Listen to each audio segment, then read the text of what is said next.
Occasionally I strutted into his presence so he could compliment the self-tailored wear. He never spoke. His silence must mean admiration, I convinced myself. But then my wardrobe began to suffer. The fabric of my trousers grew thin. My best works started coming unstitched. I began leaving more undone than done, and what little I did was nothing to boast about. No problem, I thought. I'll work harder. But working harder was a problem. There was a hole in my coat of convictions. My resolve was threadbare. A cold wind cut into my chest. I reached up to pull my hat down firmly, and the brim ripped off in my hands.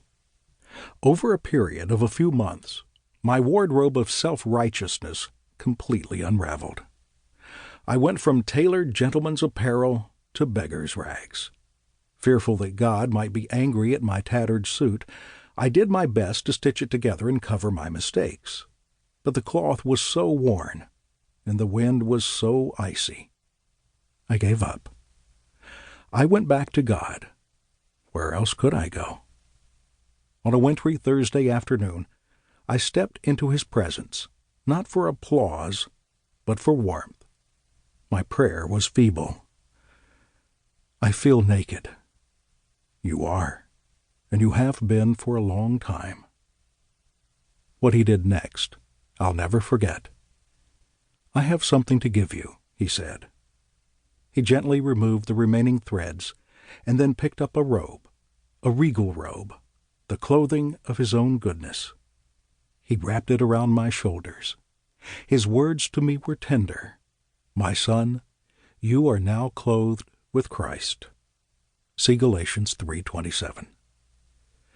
Though I'd sung the hymn 1,000 times, I finally understood it. Dressed in his righteousness alone, faultless to stand before the throne.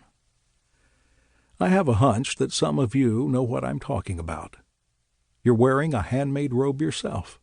You've sewn your garments and you're sporting your religious deeds.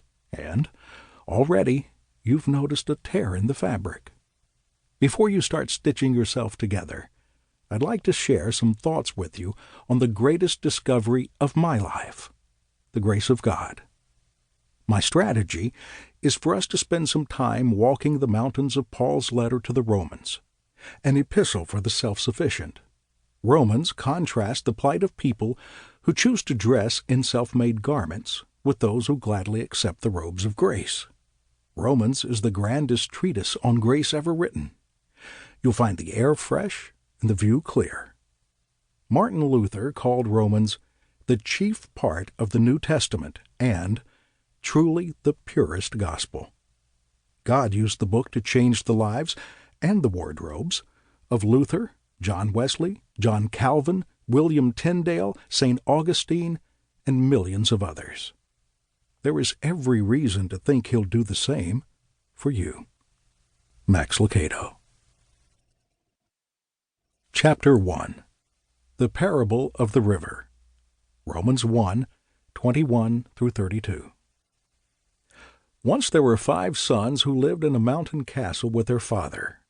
The eldest was an obedient son, but his 4 younger brothers were rebellious. Their father had warned them of the river, but they had not listened. He had begged them to stay clear of the bank, lest they be swept downstream.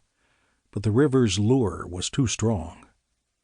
Each day, the 4 rebellious brothers ventured closer and closer, until one son dared to reach in and fill the waters. "Hold my hand so I won't fall in," he said, and his brothers did. But when he touched the water, the current yanked him and the other 3 into the rapids and rolled them down the river. Over the rocks they bounced, through the channels they roared, on the swells they rode. Their cries for help were lost in the rage of the river. Though they fought to gain their balance, they were powerless against the strength of the current. After hours of struggle, they surrendered to the pull of the river. The waters finally dumped them on the bank in a strange land, in a distant country, in a barren place. Savage people dwelt in the land. It was not safe like their home. Cold winds chilled the land. It was not warm like their home.